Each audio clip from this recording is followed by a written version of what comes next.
Alright, so sorry to all the Biden fans out there, but you got yourself more of the same nonsense as you've always had.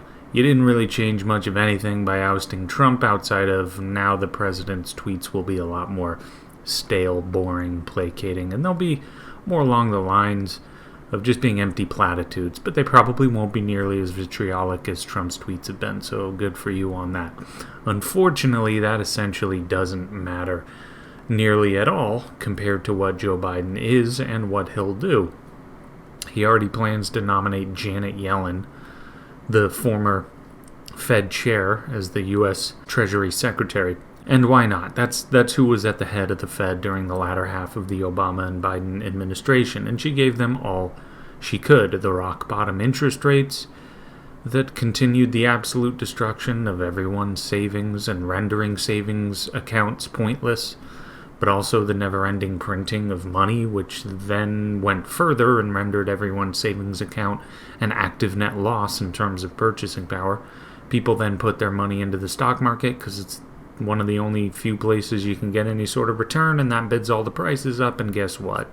Those who own the most stock disproportionately receive the most financial gains from all this.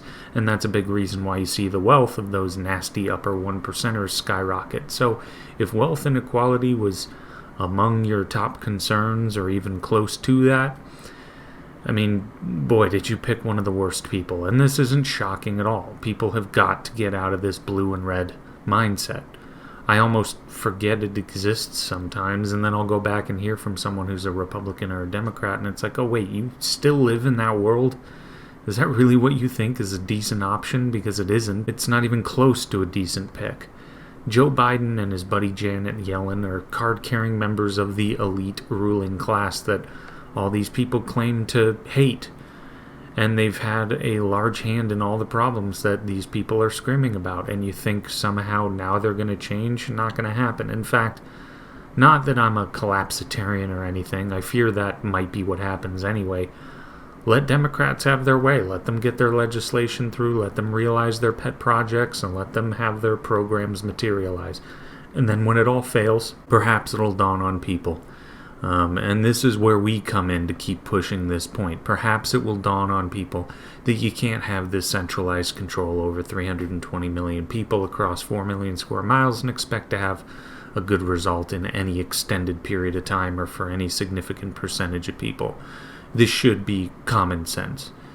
Now the only thing I'm wondering is 2 years into Joe Biden's presidency, if he even makes it that far, is who is he going to pick for the next Fed chair? Maybe he'll go back to Ben Bernanke and see if he wants the job. The money printer extraordinaire. And Biden's going to need it. You already see the inklings of UBI being pushed out there. As of now, it's just COVID relief, but he could certainly say that this is just permanent now. He's not going to want to take that away from people. There'll be riots in the streets. But okay, great. Get the printing presses up and running like you never had before, with low or negative interest rates even, and people getting free money every month. Even more people will be piling money into the stock market. So we'd be decoupling the economy from reality at an unprecedented rate, and it will end in abject disaster. I've said this before, a Democratic presidency may be better than a Trump presidency as long as a massive economic downturn occurs at least a few years into Biden's presidency. Perhaps a few more people will learn the lesson. You can't centrally plan or print yourself into prosperity. There will always be those people who are so far gone that they'll find something else to blame, but it's not about getting absolutely everyone. It's about chipping away at everyone's indoctrination. And if it was Trump at the helm, people would erroneously attribute the collapse to free markets, despite the fact that although Trump and Biden are certainly different, there is not this gigantic rift between them in terms of injecting the state into a nauseating amount of economic activity. Biden may get rid of Trump's tariffs, but don't worry, the pet projects will add up and he'll need to swipe some more money from your wallet. At least a Biden presidency makes it slightly more difficult to pin the pain on free markets. Some will still do that for sure, but people who don't have an undying allegiance to the status quo may realize that more centralized control is not the way to go, even if Biden sends out those empty platitudes I mentioned before. But we'll just have to wait and see. And that's all for now. Like and subscribe, and take it easy.